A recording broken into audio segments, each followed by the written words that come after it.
Aking mahal, nasaan ka na ba? Alam mo bang napagkasakit na nang ikaw ay biglang lumayo? Ako ay iniwanan na. Bakit di ka na nagpapakita? Mahal, please naman sumagot ka sa mga text, tawag, pahiwatig na sana mahal, balikan na. Ang pagsasama natin dalawa ngayon di na magawa, di na masaya, naiiyak, napapatawa, naisip ang nakaraan, nababalo na. Kung alam mo lang ang damdamin ngayon dito sa puso't isipan, kahit kailan pa man hindi ka makalimutan, mananatili ka lang kasi ikaw lang ang mahal, mahalaga sa buhay ko.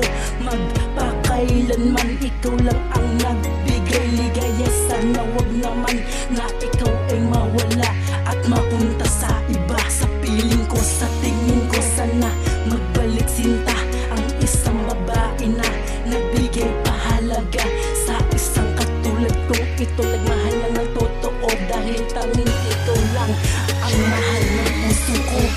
Patawad na mahal, kung ako man ay nagkasalaman sa iyo. Di ko rin naman gustong magpalayo.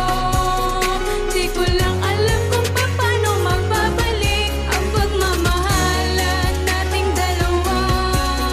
Di ko sadya na ikaw ay magalit, sana ako ay iyong patawarin para muli na ulit kitang yakapin. Patawad sa aking mga nagawa, sana ako ay mapatawad mo na. Pasensya nung nakaraan, nasaktan kita at di ko man lang ito nadama. Nagmamahid-manhidan lang ako at ikaw ay napaiyak ko na pala. Kaya ngayon ako'y bumabawi sa aking mga sinasalita. Dahil baka sa pamamagitan nito, luha mo ay mapawi ko na. Baka kasi pag iyong narinig, ako ay patawarin na.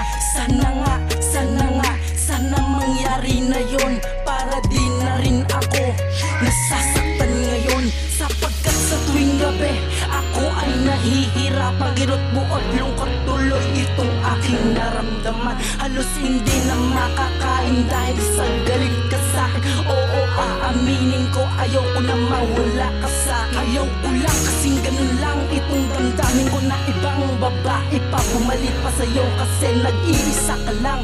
Una at ulit, tanging ikaw lang ipinapangako ko sa'yo. Kaya sana ay pagbigyan mo na lang, please.